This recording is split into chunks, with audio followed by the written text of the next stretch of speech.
Donc ce matin, naturellement, nous sommes au niveau du deuxième panel et qui va être animé par des experts de nos États. Et il est subdivisé en deux sous-thèmes, l'état des lieux des infrastructures et partage d'informations entre nos pays voisins sur les grands projets d'infrastructures en vue de planifier les infrastructures communautaires. Le premier sous-thème sera abordé par un éminent expert des infrastructures, des systèmes de transport. Et plus précisément, il est un expert international en système de transport ferroviaire et urbain et est aussi titulaire d'un certificat supérieur d'économie des transports du laboratoire d'économie des transports. Et à ces scintillants parchemins s'ajoute une riche expérience dont on peut citer, entre autres, les postes qu'il a occupés, directeur de la société en charge de la gestion des chemins de fer du Burkina Faso, enseignant conférencier dans les universités, membre du comité de suivi de la mise en œuvre de la SCAD et du PNDS, membre du comité consultatif du secteur des transports de l'UEMOA de la CEDEAO, membre du comité conjoint d'experts pour les projets d'interconnexion ferroviaire et consultant sur diverses études. J'ai bien nommé M. Somé Émeric, ici présent. Et quant au deuxième sous-thème, nous serons tenus en haleine par un expert du pays frère, le Mali, à la personne de M. Diadier Cissé. M. Cissé est ingénieur géologue. Il a tour à tour été cadre du bureau d'études de la Société africaine d'études pour le développement et entrepreneur BTP de 2001 à 2010, directeur du centre de formation Prima de 2009 à 2010 et chef de département des infrastructures de l'industrie des mines à l'autorité de l'Iptako Gourma. Soyez le bienvenu, ici. Et donc, je pense que sans plus tarder, nous allons laisser naturellement nos experts s'exprimer pour pouvoir nous édifier sur ce thème et qui contribue naturellement à l'atteinte des objectifs de ce forum-là. Donc, Monsieur Somé, je pense que je vais vous laisser la parole pour pouvoir nous entretenir sur le premier sous-thème.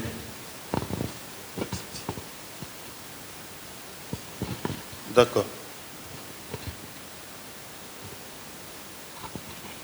D'accord, merci.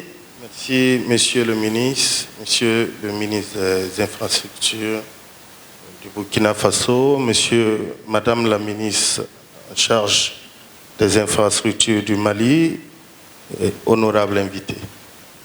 On me donne la parole aujourd'hui pour parler des infrastructures africaines transfrontalières et régionales. Je vais essayer de subdiviser mon thème en 3 à 4 grands points.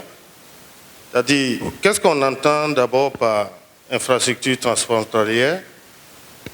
L'intégration des infrastructures africaines, les contraintes que nous avons au niveau État pour l'intégration de ces infrastructures, et enfin on va finir avec quelques solutions. Donc, en termes de définition, les infrastructures transfrontalières régionales, terre à terre, on va prendre l'intégration, on va prendre infrastructure, on va la définir comme une infrastructure qui va lier, qui va traverser 2 États, c'est-à-dire des infrastructures routières internationales, des infrastructures ferroviaires internationales, auxquelles même on peut lier les infrastructures des autres secteurs. En général, ce type d'infrastructures viennent pour faciliter la connexion intérieure et l'intégration régionale. Le thème intégration est le mot principal de ce type d'infrastructure. Donc, ça veut dire, l'objectif ici, ou la finalité, ne serait pas de réaliser l'infrastructure, mais de créer une intégration en améliorant les services proposés et la logistique.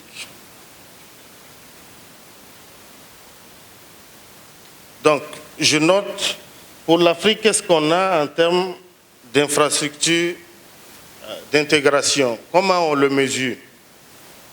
De mes différentes recherches, les éléments de mesure les plus importants restent les indicateurs liés au taux de développement des infrastructures communautaires. les informations données par la base d'informations de 2022 montrent que nos pays sont peu intégrés en matière d'infrastructure. Donc, seuls sur 11 pays africains sont modernement intégrés en matière d'infrastructure. Quand on regarde le tableau, on se retrouve avec des pays comme l'Afrique du Sud qui occupe la première place et les pays du Moyen-Orient qui sont également bien cotés. Quant à nos pays, elles occupent le bas du tableau avec des taux très faibles qui avoisinent 0, quelque chose pour cent. Le Burkina, le Mali, tout comme le Niger, avec juste quelques infrastructures. Donc, de cet état, on va parler des contraintes qui font de la nécessité d'intégrer nos infrastructures. Le maître mot ici, lorsqu'on parle intégrer infrastructure, le terme que j'ai retenu, c'est l'interopérabilité. Intégrer infrastructure, ça dit je réalise la mienne, tu réalises la tienne, mais nos deux infrastructures doivent pouvoir communiquer. Donc ici, pour moi, le terme intégrer infrastructure reste la capacité de nos infrastructures à être interopérables. Donc, quand on prend les différents secteurs de transport, on prend le ferroviaire, qui est un domaine un peu plus complexe, ça va être la capacité des trains de circuler de bout en bout. Également, dans le routier, on peut parler d'interopérabilité. On a moins de contraintes que dans le ferroviaire, mais naturellement, on peut prendre certains points comme le code de la route, le gabarit des ponts, des routes, qui peuvent être considérés comme certains points d'interopérabilité. Parce que, en définissant en amont ce que l'ouvrage peut tenir comme charge à l'essieu, nous imposons au transport international un certain nombre de contraintes. On a un élément quand même essentiel qui ne fait pas partie des infrastructures de transport, qui est l'intégration ou l'interopérabilité des réseaux de communication. J'ai rajouté ce point pourquoi on se retrouve dans un système aujourd'hui où toutes les communications, où tous les systèmes sont régis par la signalisation. Donc ça devient un domaine très complexe qui nécessite d'être en synergie afin de pouvoir permettre, comme on le disait, l'interopérabilité des systèmes. Maintenant, comment on résout nos problèmes pour que nos infrastructures soient interopérables? Le principal point après analyse, c'est de mettre en place des conditions réglementaires, techniques et opérationnelles de telle sorte à ce que les deux systèmes ou les différents systèmes nationaux puissent communiquer. Donc, c'est de disposer des normes et standards communs. Puisque les systèmes sont différents, les acteurs sont différents. Tant que nous n'allons pas mettre une réglementation qui va couvrir le système sur les différents pays, arrivé aux portes frontières, nous aurons naturellement un problème de communication. J'ai pris un exemple plus simple qui est l'exemple du ferroviaire. Lorsqu'on prend le système ferroviaire, on se retrouve par exemple avec des écartements. Un écartement métrique, écartement standard. On se retrouve avec de la signalisation. La signalisation, c'est la communication entre l'infrastructure et le support roulant ou le matériel roulant. Donc, dès que dans un pays, vous arrivez à la frontière, lui il est à écartement métrique, vous arrivez à l'autre frontière, il a un écartement standard, le train ne peut plus avancer. Il y a de la rupture de charge. Et le modèle que j'ai pris, c'est le modèle européen qui a mis en place ce qu'ils appellent la directive européenne d'interopérabilité. Il y a à peine quelques années, on se retrouvait dans les pays européens avec des systèmes où chaque pays organisait son transport ferroviaire à l'intérieur des États. Aujourd'hui, un train qui bouge dans un État peut faire 3, 4, 5 États. Le matériel roulant arrive à communiquer avec la voie dans chaque État. C'est-à-dire, ils ont défini des spécifications techniques communes de telle sorte à ce que le matériel roulant qui est vendu dans chaque État puisse avoir le même système de communication, de telle sorte que la voie qui est dans chaque État ou l'infrastructure ferroviaire puisse communiquer avec le matériel roulant acquis. Donc c'est l'idéal ici, ça se retrouve également en termes au niveau de la route, au niveau également des autres infrastructures. L'autre règlement que j'ai pris qui vient un peu améliorer à notre niveau, c'est la réglementation de l'UEMOA qui porte sur l'interopérabilité. L'UEMOA a pris un texte et en prenant ce texte, elle est venue faire quoi? Elle est venue faciliter la connexion des infrastructures africaines en matière ferroviaire. L'UEMOA vous dit, lorsque tu veux construire ton chemin de fer, tu dois le construire en écartement standard. Lorsque tu veux le réhabiliter, tu peux le réhabiliter en écartement métrique, mais en prévoyant de passer en standard. Ça veut dire que lorsque le Mali, lorsque le Niger construit son chemin de fer, nous n'avons pas à nous inquiéter, est-ce que nos trains pourront partir au Mali ou au Niger? Arrivé au point frontière, nous saurons comment nous raccorder. Toutefois, il manque ici des spécifications techniques parce que c'est un ensemble de composantes qui vont venir compléter un peu le système.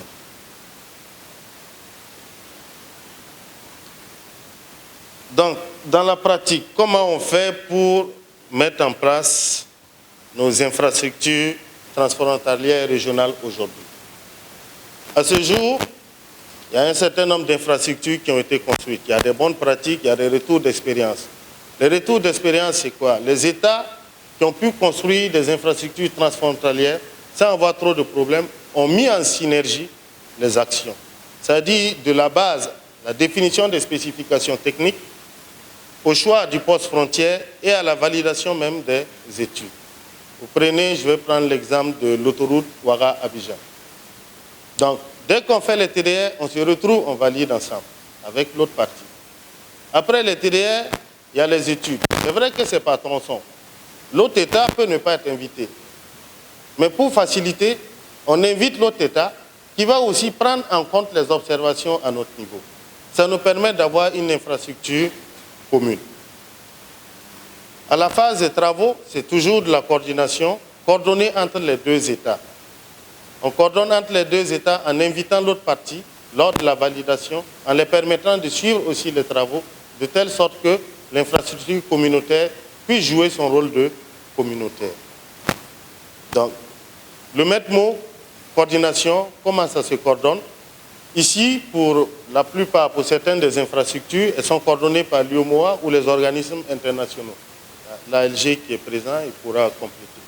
Donc, l'UEMOA va faire quoi? L'UEMOA va jouer le rôle de facilitateur, le rôle de communicateur pour permettre aux différentes analyses de pouvoir être conjointes et non sectaires ou nationales. Donc, je pense avoir fait le tour des questions. La recommandation ici qu'on pourrait donner déjà, c'est de mettre en place un système réglementaire. On parle d'infrastructure, c'est vrai, mais si on veut que nos infrastructures puissent communiquer, c'est d'avoir la réglementation qui les permet de communiquer, d'avoir les spécifications techniques, les normes et standards communs qui permettront à terme, lors de la réalisation, à ces infrastructures de communiquer. Je vous remercie. Merci beaucoup, M. Sommet. Je pense qu'un expert avisé, il a pu, en si peu de temps, nous faire le tour de la question. Et il a dépeint un tableau assez sombre quand même en matière d'intégration, la faible intégration de nos États, surtout côté ouest africain.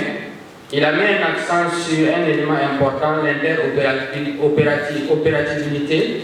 opérationnalité, et qui doit être soutenu surtout par des normes et des standards communs. Et donc le rôle de la réglementation est important à ce niveau. Et en termes de recommandations, c'est vraiment une synergie d'action qu'il faut avoir entre les différents pays pour que depuis la phase conception des infrastructures, on puisse prendre en compte ce caractère-là qui permet aux infrastructures d'être connectées surtout, et en exploitation, cela rend les choses beaucoup plus faciles. Donc sur ce, je pense, je vais passer la parole au deuxième expert. Et après également sa communication, nous pourrons ouvrir une séance d'échange pour mieux approfondir certains aspects.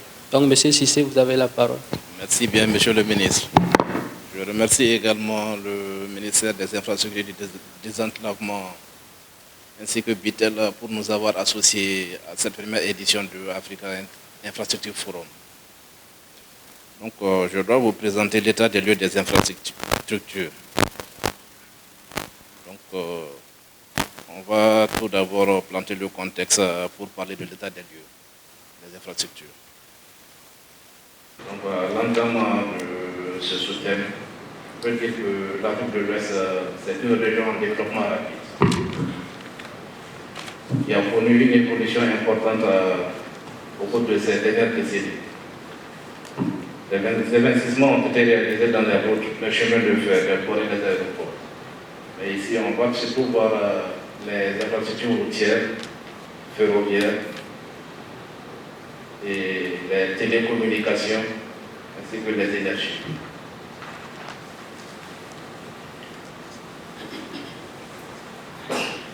Par rapport aux infrastructures routières,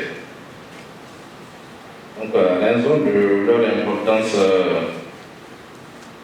et l'impact sur l'économie, le commerce, la capacité de production sur le développement social, le développement et la réalisation des infrastructures. Les infrastructures constituent une des priorités régionales de la CEDEAO ainsi que de l'UEMOA.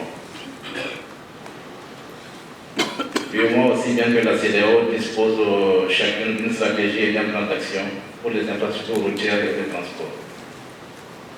Les deux partagent en commun un programme interétatique ambitieux pour améliorer les réseaux routiers et réduire les coûts de production. Comme vient de le dire le prédécesseur, les infrastructures, pour leur interopérabilité, il y a vraiment nécessité d'avoir tous les partenaires ensemble afin que leur opérabilité soit fonctionnelle. Chez nous, par exemple, par l'ALG, pour avoir des infrastructures transfrontalières, depuis la conception des thèmes de référence, nous associons tous les États membres pour valider ces thèmes de référence.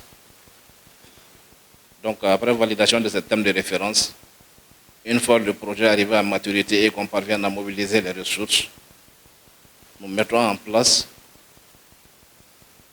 un comité régional pour la coordination de la mise en œuvre du projet. Il y a vraiment nécessité également que, de part et d'autre, l'évolution soit simultanée afin d'éviter certaines surprises. Je peux donner un exemple concret dans ce sens.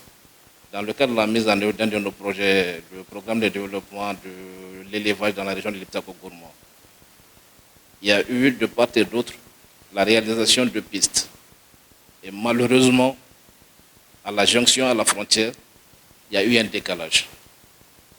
C'est l'ouvrage de franchissement de Bangaré. Donc ça a été un sérieux problème de communication entre les deux voies, entre le Burkina et le Niger. Donc il y a vraiment nécessité d'une bonne coordination, que de tels désagréments ne se produisent pas à la réalisation des infrastructures. Donc sur ce, je vais parler un peu des infrastructures de transport. On avait eu à faire des études de faisabilité sur ces projets. Malheureusement, ces études datent d'un peu longtemps et il y a nécessité d'actualiser, chose qui est en cours présentement. Maintenant, on peut parler de l'état d'avancement, l'état des projets et programmes au sein des États, comme nous parlons de l'état des lieux. Concernant les routes au niveau du Burkina, On a le bitumage de Didir Thomas Tougan, long de 84 km, et Kanchari Diapaga.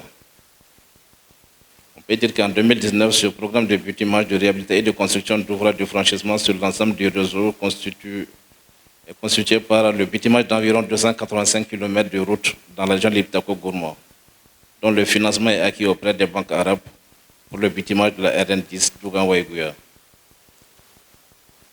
Au Niger, nous avons des routes principales constituées par les travaux de construction du pont sur le fleuve Niger à Faye, le troisième pont sur le fleuve Niger à Niamey, la réhabilitation des routes Bella 2, Kaya, frontière du Bénin, la route Balayara-Filangué, l'aménagement et le bitumage de la route Filangué-Tawa, tronçon Sanam, aménagement et bitumage, tronçon Sanam et Baram, Kakadam, Tawa. Il y a la réhabilitation de la route Bosso-Bella 2, l'aménagement et bitumage de la route RN3 Bokol-Bol, Géchébé-Tiviri, Corée, Meïroua. Il y a la réhabilitation de la route de contournement de la R1W, Gabo Ayoro. L'aménagement et le bitumage de la route Marco-Bomba-Gaïa. Il y a l'aménagement et le bitumage également de la route Marco-Bomba-Gaïa et l'aménagement des routes Kolo-Kirtachi et Kolo-Kouré. Aménagement et bitumage de la route Douchi-Bagaroua. Et enfin, l'aménagement et le bitumage de la route Loga-Douchi-Kurdala, frontière du Nigeria.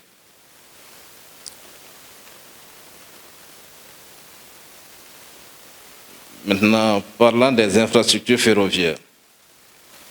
Déjà, il y a le DG Sopaferbe qui a déjà parlé un peu des infrastructures ferroviaires, mais à mon tour, je dirais que le réseau ferroviaire en Afrique de l'Ouest, estimé à 9715 km et présente une densité de 1,9 km sur 1000 km². Cette densité est en deçà de la densité moyenne pour l'Afrique, qui est à 2,5 km sur 1000 km², qui est également l'une des plus faibles au monde. Cette petite taille de réseau ferroviaire constitue sans doute l'une des raisons qui explique sa faible présence sur le marché du transport en Afrique de l'Ouest. Donc à ce niveau, il faut dire que les infrastructures routières ont pris le dessus sur les infrastructures ferroviaires par rapport au transport des marchandises. Toutes choses qui contribuent à dégrader nos routes. Parce que ce qui peut être transporté par le chemin de fer ne l'est plus. Et ce sont les véhicules qui ont pris le relais. Malheureusement, la charge à dessus n'est pas tout le temps respectée et toutes choses qui dégradent très rapidement nos routes.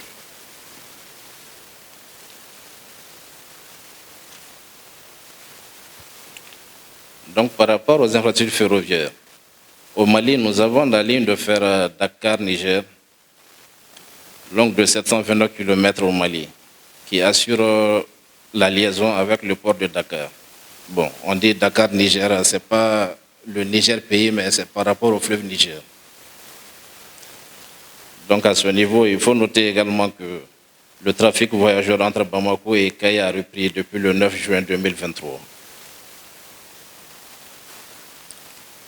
Au Burkina, nous avons la réhabilitation de l'axe Abidjan-Kaya, long de 622 km, le prolongement Kaya-Dori-Tambavo, l'interconnexion avec le Mali par le sud, 120 km, Dori frontière Niger, qui continue à Terra jusqu'à Niamey, 50 km, interconnexion avec le Ghana, environ 1120 km, dont 320 au Burkina, l'interconnexion avec le Togo, 360 km, la desserte urbaine de la ville de Ouaga, 60 km. Donc, par rapport à l'état d'avancement de ces projets, je pense que le DG Sopaferbe est là, il pourra rentrer en détail, mais on peut dire que il y a la réhabilitation Abidjan-Kaya qui a fait l'objet d'une signature de convention de concession qui devrait remplacer celle en vigueur. Elle a pour avantage de permettre la prise en charge sous forme de BOT par le concessionnaire de l'ensemble du projet de réhabilitation. Donc, quant au Niger par rapport au chemin de fer,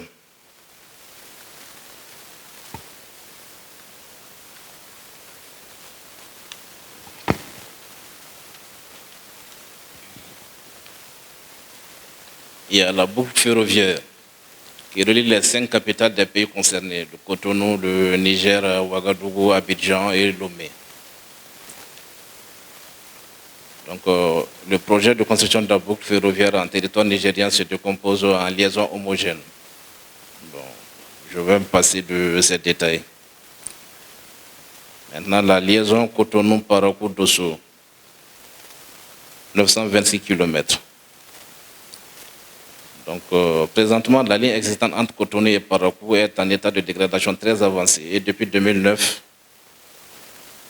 sous financement des 2 États du groupe nucléaire Areva, la section est actuellement exploitée par le groupe Bolloré à travers Beniraï et Bénin. Donc, la section frontière du Bénin-Gaïa-Dosso n'est pas encore construite, mais des études sont disponibles.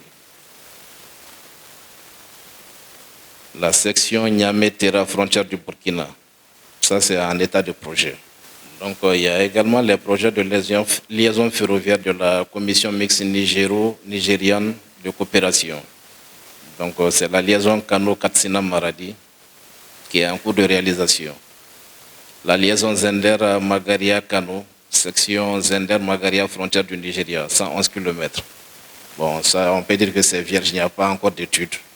Comme également la liaison Dosso-Koni, Kaura, Namoda, Sokoto, long de 300 km. Donc au sein de l'ALG même, nous avons le projet de chemin de fer des mines Kaya, Dori, Tambao, Ansongo, Gao, Bourem, Tombouctou. Donc nous devons mener sur ce projet une étude de faisabilité. Ça concerne le Mali et le Burkina. Pour ce projet, le tracé initial, c'était Kaya, Dori, Ansongo. Mais le Mali a souhaité que cette section soit prolongée à Gao, Bourem, Tombouctou, pour permettre l'exploitation des mines au nord du Mali. Donc, comme je viens de le dire, ce projet, on est en train de vouloir mener une étude de faisabilité pour sa mise en œuvre. Et le grand intérêt pour cette section, c'est l'interconnexion que ça devait avoir avec la boucle ferroviaire.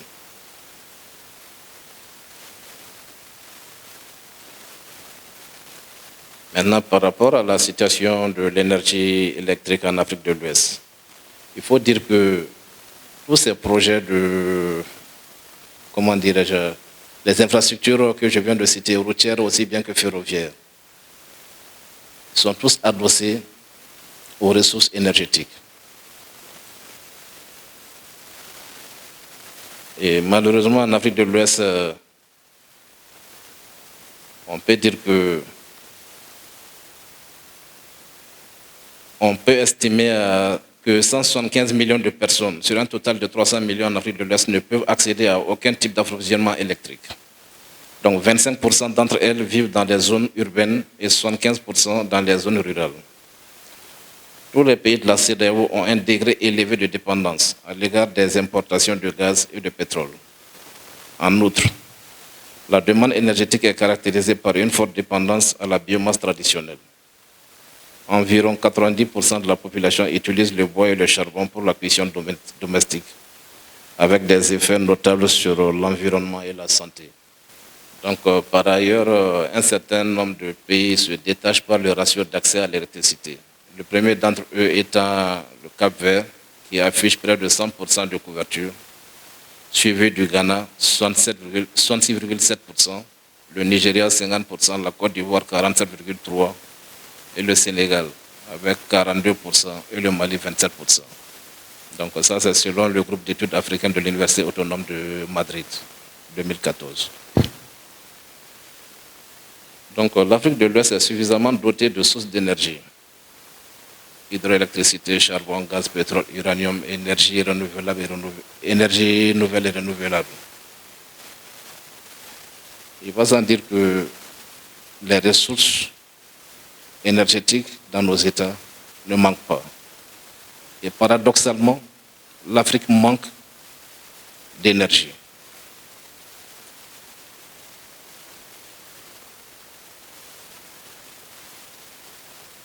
Par ailleurs, la coopération et l'intégration régionale pourraient permettre de mettre en valeur ces immenses ressources pour produire une énergie peu coûteuse en vue du développement de la sous-région dans son ensemble. Toutefois, cet important potentiel énergétique demeure de manière générale inexploité, en dépit d'un certain nombre d'initiatives et d'investissements entrepris à ce jour. Il s'agit donc de changer cette situation en exploitant ces ressources de manière économique pour fournir à la population et aux différents secteurs économiques des services énergétiques à un prix abordable. Par rapport à ce point, le Niger, tout à côté, a une importante réserve d'uranium. Et malheureusement, aujourd'hui, la fourniture en électricité au Niger fait défaut. Donc on peut dire que c'est vraiment un paradoxe. Une ressource qui permet de donner l'énergie à ceux qui exploitent, et là où la ressource se trouve en manque d'énergie. Donc il faut qu'on essaie de changer de paradoxe pour qu'on puisse être doté vraiment d'énergie par rapport à nos matières premières.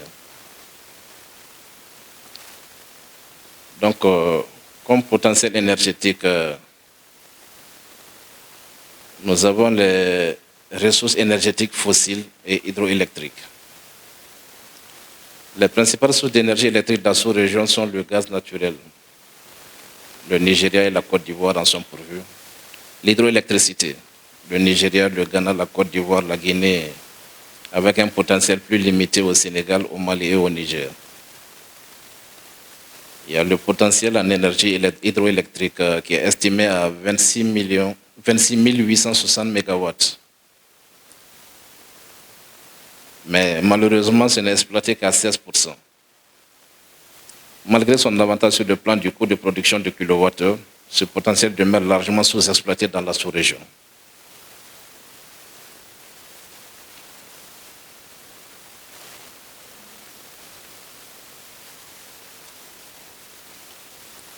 Donc on a l'énergie éolienne, l'énergie solaire, la biomasse. Donc on peut donner quelques statistiques par rapport au Burkina concernant le nombre de centrales en service selon la nature. Les centrales thermiques, en 2013, on avait 20 centrales thermiques avec la Sonabel. Bon, de 2013 jusqu'à 2022, on se retrouve avec 13 centrales. Concernant des centrales hydroélectriques, depuis 2013, il y en a 4 au Burkina jusqu'à 2022. Les centrales thermiques avec Aber, de 23 se retrouvent à 2. Les centrales hybrides avec l'ABER, on se retrouve de 3 en 2013 à 18 en 2022. Et les centrales solaires également, on se retrouve avec 3 centrales solaires.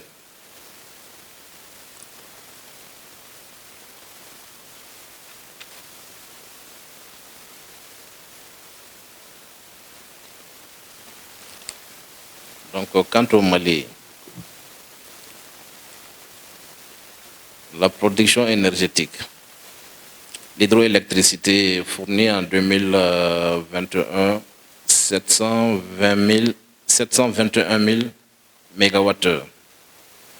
Le thermique fournit 1 605 316 MW.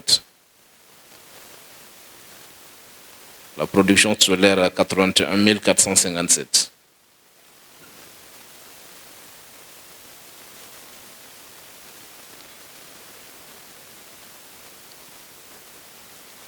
Donc il y a vraiment nécessité de pouvoir utiliser les sources d'énergie que nous avons pour la production d'électricité dans nos États. Nous ne manquons pas ni de soleil, ni d'eau Nous disposons de fleuves comme le Niger qui traversent de part et d'autre le Mali, ainsi que d'autres régions de l'Afrique. Donc au niveau de l'ARG, nous avons développé un programme de promotion des énergies renouvelables dans la région de Liptako-Gourma, dont l'étude de faisabilité est déjà disponible. Et dans ce projet, nous avons déjà commencé la mise en œuvre à travers un projet piloté par UNOPS, qui consiste à mettre des mini-centrales solaires au niveau de chaque État, dans 2 sites. Et parallèlement à ça, dans le même programme de promotion des énergies renouvelables, nous avons extrait également un projet d'appui à l'électrification rurale par système d'énergie renouvelable dans la région du Liptako-Gourma qui concerne l'électrification par mini-centrale de 50 localités par État. Donc on a également ce projet au sein de l'institution. Maintenant, par rapport aux infrastructures de télécommunication, de l'information et de la communication, les technologies de l'information et de la télécommunication permettent d'accélérer le processus de l'intégration de la sous-région et de renforcer la prospérité et la capacité de transformation sociale. Les TIC ont connu cette dernière décennie une forte expansion dans la sous-région grâce à la révolution de la téléphonie mobile et à la croissance non négligeable de l'accès à Internet. Donc, par rapport à l'état des lieux des TIC au Mali, on a les backbones constitués par 12 000 km de fibres optiques, dont 3 000 km par la SMTD. Il y a les interconnexions aux frontières UEMOA.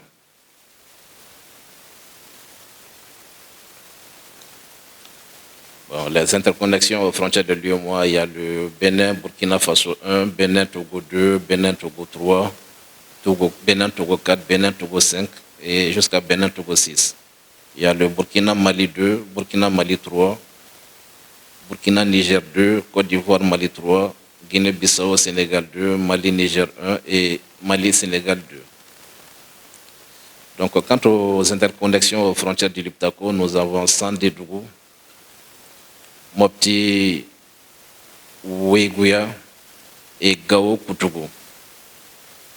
Il y a le renforcement du maillage national également, qui concerne la réalisation de 817 km de backbone tronçon Bamako-Diboli et la liaison de sécurisation Sikasso-Erema-Kono, 30 km. Il y a également des points d'échange XP au Mali, qui sont au nombre de...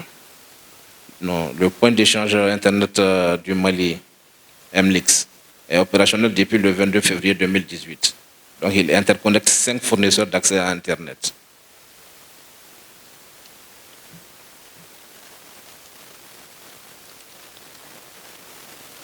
Donc les pays interconnectés au Mali sont le Burkina, le Niger. Donc pour le Burkina, il y a Mopti Ouéguya. Pour le Niger, il y a Gao Koutougou. Et quant au Burkina, il y a Sandé-Dougou. Donc il y a également la création des liaisons manquantes nationales. Donc ça, c'est des projets à mettre en œuvre qui concernent le Mali Nord, Boklo, Tombouctou, Gao, Bamako, le Mali Est, Bamako, Diboli et le Mali Sud, Sikasso, Erema-Kono. Quant au Burkina, par rapport au TIC, nous avons le projet Backbone national d'un linéaire de plus de 2000 km de fibre optique qui est réalisé dans 536 km dans la région de Liptako-Gourma,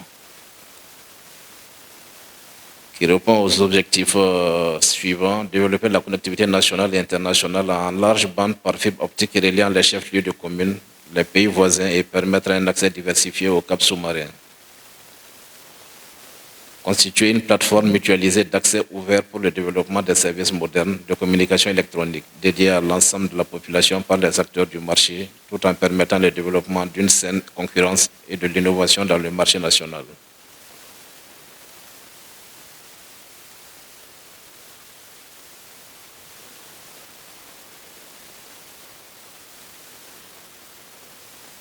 Il y a la couverture du réseau PBNT. Il y a 9 villes simultanées chefs-lieux de région et de province, dont 4 dans la région de Liptako-Gourmand, 11 autres chefs-lieux de province, dont 4 dans la LG, 38 communes rurales, dont 12 dans la LG, la mise en place du réseau de transmission du projet, qui s'étend sur 66 communes. Maintenant, avec la frontière du Niger, il y a la mise en place d'un point d'atterrissage virtuel et d'un point d'échange Internet à Fadang-Gourmand. Il y a la réalisation de la liaison fibre optique Fada-Fotiango, la réalisation de la connectivité rurale haut débit au profit des localités frontalières. Les opérateurs des deux pays bénéficieront de l'accompagnement pour la mise en œuvre du réseau 4G ou 5G. Il y a finalement la mise en place des infrastructures de supervision de frontières. Quant à la frontière avec le Mali, il y a le projet Backbone à Koloko, situé à 8 km de la frontière avec le Mali et Remakono.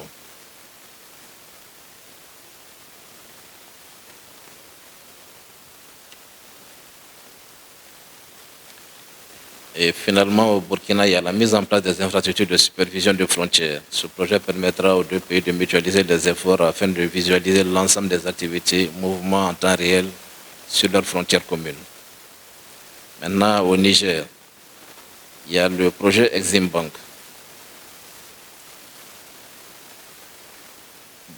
Donc, ça concerne les différents axes du projet.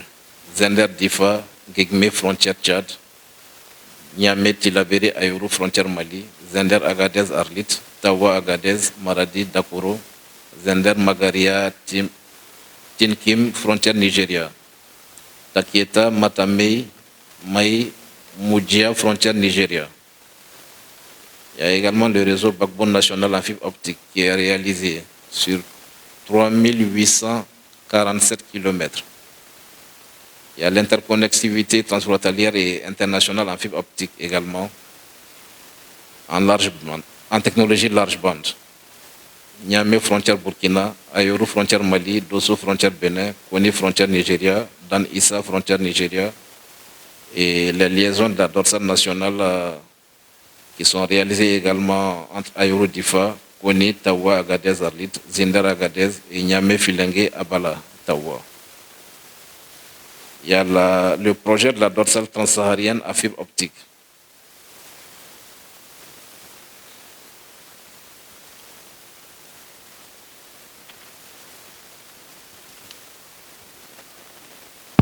Si vous pouvez, comme on va donner le temps. Il n'y a pas de problème. Donc, maintenant, on peut continuer sur...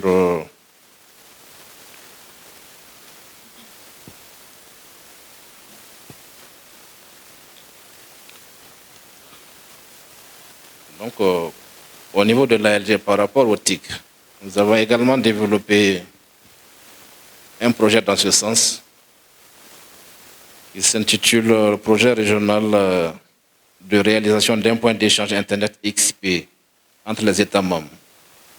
Donc, l'objectif du projet, c'est de conduire les études technico-économiques assorties d'un DAO pour la réalisation d'un point d'échange Internet régional XP entre les États membres et l'élaboration d'une stratégie pour la production et la consommation de contenus locaux. Donc ça, c'est vraiment pour faciliter les échanges entre les 3 États du Liptako-Gourmand, comme une communication locale. Une fois l'interconnectivité établie, l'appelant du Burkina se retrouve comme un appel local au Mali ou au Niger et vice-versa. Donc il y a ce projet déjà en cours. Comment dire déjà, il y a les thèmes de référence qui sont disponibles et on est en recherche de financement par rapport à l'étude de faisabilité.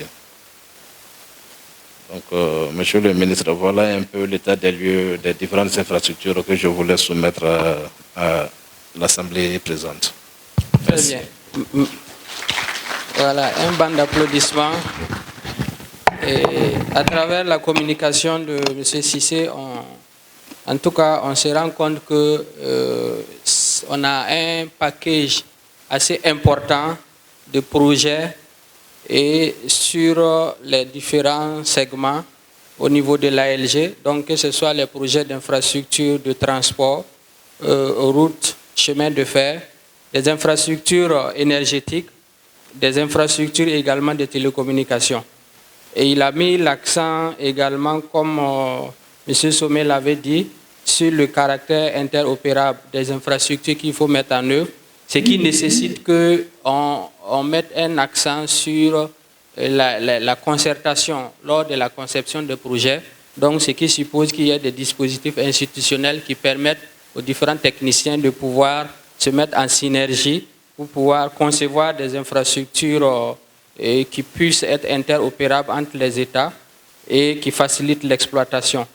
Sur l'énergie, il a déploré le fait qu'on a un potentiel assez important dans la région, mais malheureusement, on a une forte dépendance vis-à-vis de l'énergie importée au niveau de nos États, et la couverture énergétique n'est pas du tout reluisante. Et le paradoxe qu'il a mis en avant, c'est le fait qu'on a un pays membre de l'ALG qui produit de l'uranium qui sert à d'autres pays de pouvoir produire, de pouvoir satisfaire leurs demandes en matière d'énergie. Malheureusement, les pays au niveau desquels c'est extrait cette matière première n'en profitent pas. Donc, c'est une interpellation pour, en tout cas, nos États, pour pouvoir se mettre en synergie et de pouvoir mutualiser en fait tous ces potentiels-là que nous avons. Il a insisté également sur les interconnexions qui peuvent également être exploitées entre les États pour pouvoir faciliter et augmenter le taux de couverture en matière d'énergie. Et sur les télécommunications également, il a fait un point sur, en tout cas, un certain nombre de projets qui, une fois mis en œuvre, en tout cas, permettront à nos États de pouvoir également développer beaucoup de services qui sont associés à ces infrastructures de télécommunications-là. Donc, je pense que nous avons pu écouter les deux experts par rapport au thème de ce panel. Remercier les panélistes pour leur exposé. Nous a beaucoup éclairé sur un certain nombre d'aspects. Et aussi dire merci aux modérateurs. Alors moi j'ai quand même des questions au niveau de l'Alger. Je vois qu'en matière d'infrastructures énergétiques, vous avez parlé de l'énergie thermique, l'énergie éolienne, l'énergie solaire, mais je constate que vous n'avez pas parlé quand même. Parce que est-ce que vous ne pensez pas qu'on pourrait parler quand même d'autres types d'énergie qui vont peut-être nous permettre d'aller plus loin. Donc, je veux un peu dire, lorsque peut-être chaque pays pris individuellement ne peut pas le faire, est-ce qu'en mutualisant nos efforts, on ne pourra pas le faire? Vous voyez de quoi je parle? Parce qu'aujourd'hui, nous avons un problème. Si nous voulons industrialiser nos différents pays, il faut quand même qu'on puisse aller plus loin. Mais aller individuellement, c'est difficile. Pour pouvoir transformer même ce que nous produisons. Je pense que l'ALG devait penser à aller plus loin que ça. Et je dis, il faut penser quand même à des centrales qui pourront peut-être nous faire avancer. Au niveau des infrastructures TIC, est-ce que nous pensons que c'est toujours... Est-ce que nous sommes allés plus loin? Je pense que ces organismes qui sont mis en place doivent réfléchir pour aller plus loin. Il suffit qu'on puisse travailler ensemble avec les différents États. Et quand on voit l'Afrique, ça fait bientôt combien d'années d'indépendance, nous n'avons même pas de satellites. Est-ce que vous pensez que ce n'est pas le moment aussi que vous proposez au pays, je parle de l'Alger, un certain nombre d'infrastructures pour nous faire évoluer. Donc je ne vais pas aller plus loin. Mais en matière de ferroviaire, infrastructure ferroviaire, nous pensons que nous devons aller plus loin que ça. Et il faut développer les infrastructures ferroviaires qui pourront beaucoup soulager nos infrastructures routières pour qu'il y ait beaucoup plus de durabilité. Donc, je dis toujours, mutualisons nos efforts pour qu'on puisse aller de l'avant.